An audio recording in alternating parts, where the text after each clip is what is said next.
नमस्कार, ये रेडियो प्रज्ञा है। अब आप आर के भट्ट से प्रज्ञा टाइम्स सुनिए। पहले सुर्खियां। 134 विद्युत उपभोक्ताओं से जमा कराए गए 5,56,000 रुपए। बदमाशों के गोली से घायल व्यापारी की मौत। जनपद में कोरोना के फिर मिले 85 संक्रमित। कुल संक्रमितों की संख्या बढ़कर हुई 1354। बीईओ ने किया विद्यालयों का स्थलीय निरीक्षण। कटकुइया मोड़ के सड़क के गड्ढों के मरम्मत कार्य में आई तेजी। करंट की चपेट में आने से महिला की मौत। भाजपा नेता ने पुलिस अधीक्षक को लिखा पत्र। और कृष्ण जन्माष्टमी मंगलवार को। अब प्रज्ञा टाइम्स विस्तार से।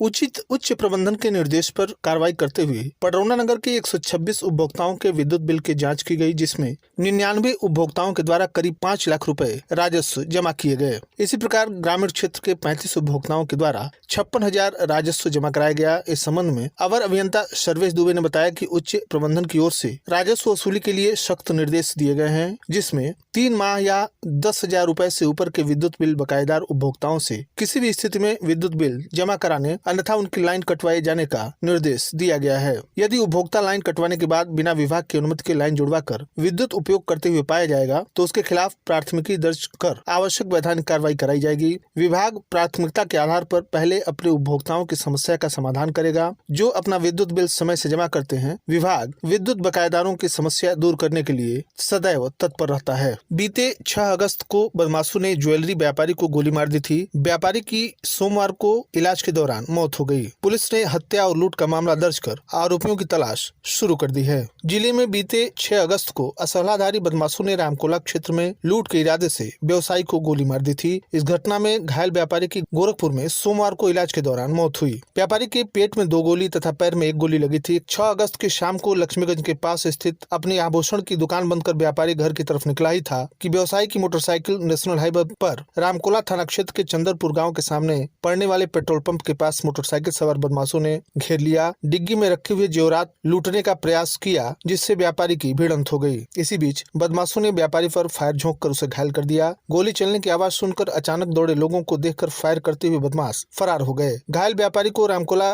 सीएससी लाया गया और फिर प्राथमिक उपचार के बाद उसे गोरखपुर मेडिकल कॉलेज भेज दिया गया था। व्यापारी पडरौना थाना क्षेत्र के मिसरौली चौकी के अंतर्गत बहादुरगंज गाँव का रहने वाला था। बताया जा रहा है कि रीढ़ की हड्डी के पास फंसी एक गोली के बढ़ते इंफेक्शन के कारण उसे बचाया नहीं जा सका। रामकोला के थाना अध्यक्ष केपी सिंह ने व्यापारी की मौत की सूचना की पुष्टि की है। साथ ही उन्होंने बताया कि लूट के दर्ज मुकदमे में हत्या की धाराओं को सम्मिलित कर दिया जा रहा है। पुलिस लगातार प्रयास में लगी है, जल्द ही अपराधी हिरासत में होंगे। जनपद में कोरोना से संक्रमित मरीजों की संख्या में प्रतिदिन इजाफा हो रहा है। सोमवार को 984 संदिग्ध व्यक्तियों की रिपोर्ट प्राप्त हुई, जिसमें से 85 व्यक्ति संक्रमित पाए गए। मुख्य चिकित्सा अधिकारी डॉक्टर एनपी गुप्ता ने बताया कि जनपद में कोरोना से संक्रमित मरीजों की संख्या बढ़कर 1354 हो गई है, जबकि वर्तमान समय में 587 एक्टिव पेशेंट हैं एवं उपचार के उपरांत स्वस्थ हुए मरीजों की संख्या 735 है। जनपद में कोरोना संक्रमण से 12वीं मौत हुई है। जनपद के L2 कोरोना अस्पताल में 37 वर्षीय एक हिंदू युवा वाहिनी के युवा नेता लव बर्नवाल की मौत हो गई है। श्री बर्नवाल फाजिल नगर के रहने वाले थे एवं कोरोना संक्रमित मरीजों के लिए बनाए गए L2 अस्पताल में भर्ती थे।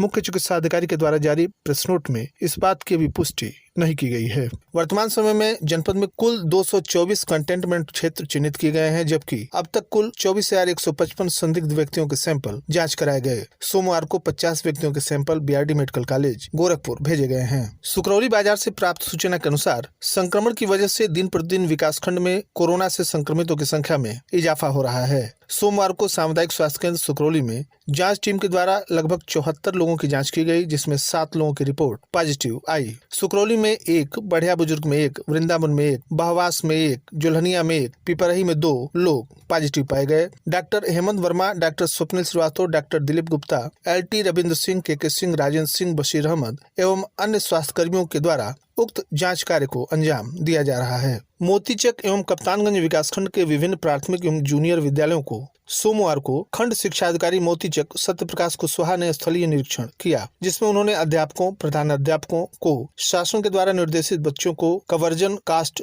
खाद्यान्न वितरण का हर हाल में 2 दिन में पूरा करने का निर्देश दिया। समय से वितरण नहीं किया गया तो कार्रवाई तय होगी, इस आशय का निर्देश भी दिया गया। उन्होंने कहा कि शासन की मंशा के अनुसार विद्यालय में नामांकित बच्चों को खाद्यान्न वितरण व भोजन से मिलने वाले कवर्जन कास्ट को बच्चों या उनके अभिभावक के खाते में भेजना है। इसके लिए हर हाल में 2 दिन में यह कार्य पूर्ण किया जाना है। पिछले माह से लगातार कटकुइया मोड़ के सड़क के टूटकर गड्ढे में तब्दील हो जाने तथा वहां लगातार जल जमाव रहने के कारण लोगों का आना जाना दूभर था, जबकि भारी वाहनों सहित मुख्य बाजार की भीड़ भाड़ वाली सड़क के अतिरिक्त यह एकमात्र सड़क बेलवा चुंगी अम्बे चौक होते हुए खिरकिया, बांसी, जटहा और धनहा बिहार को जोड़ती है। आए दिन यहाँ छोटी मोटी दुर्घटनाएं भी हो रही थीं। नगर पालिका पटौना के द्वारा उक्त गड्ढे में ईंट डालकर मरम्मत कार्य किया गया, परंतु उससे मुश्किलें कम नहीं हुई थीं। साथ ही नगर पालिका के द्वारा नालियों की सफाई कराते हुए वहां के पानी को निकलवाने का भरपूर प्रयास किया गया। वर्तमान समय में PWD के द्वारा गिट्टी डालकर सड़क का मरम्मत कार्य किया जा रहा है। कार्य में तेजी को देखते हुए शीघ्र ही इसके ठीक हो जाने की संभावना बन रही है, जिससे लोगों की परेशानी कम हो सकेगी। करंट के चपेट में आई महिला की मौत हो गई है। नेबुआ नौरंगिया थाना क्षेत्र के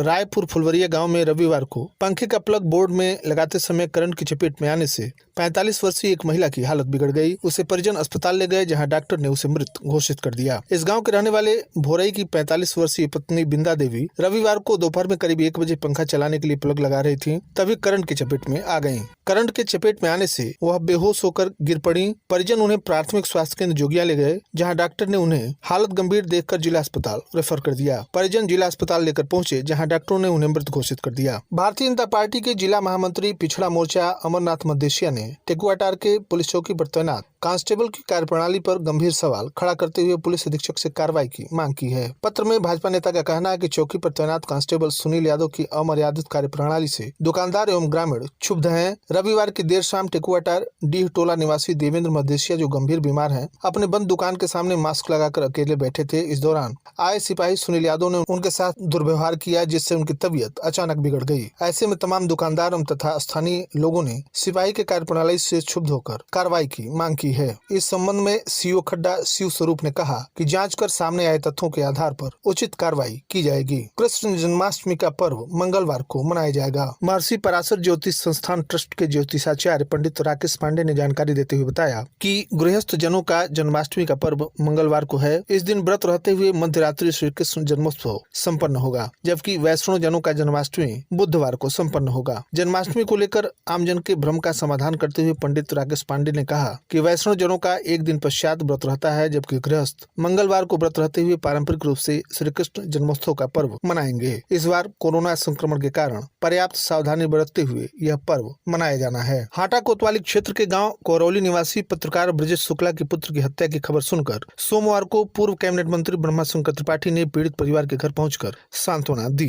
वहीं पुलिस अधीक्षक को फोन पर दोषियों की शीघ्र गिरफ्तारी की मांग भी उन्होंने की। अभी तक मुख्य आरोपी की गिरफ्तारी न होने पर नाराजगी भी प्रकट किया। इस दौरान संजय पांडे, शंभू, मोहन, वैरिस्टर आदि लोग उपस्थित रहे। अपर जिलाधिकारी विंध्यवासिनी राय ने बताया कि तमकुई राय तहसील क्षेत्र के बाढ़ प्रभावित ग्राम पिपरा घाट एहतमाली जो मेरुंड है, उसमें बाढ़ प्रभावित 760 परिवारों में राशन किट का वितरण उप जिलाधिकारी तमकुई राज AR फारूकी के द्वारा किया गया। श्री राय ने बताया कि जिला प्रशासन के द्वारा प्रत्येक किट में 10 किलो आटा, 10 किलो चावल, 10 किलो आलू, 5 किलो लाई, 2 किलो भुना चना, 2 किलो अरहर की दाल, 500 ग्राम नमक, 250 ग्राम हल्दी, 250 ग्राम धनिया, 250 ग्राम मिर्च, 1 लीटर रिफाइंड तेल, 1 पैकेट मोमबत्ती, 1 पैकेट माचिस, 10 पैकेट बिस्किट प्रत्येक किट में पैक किया गया है, जिसे वितरित किया गया। और अंत में सुर्खियां एक बार फिर।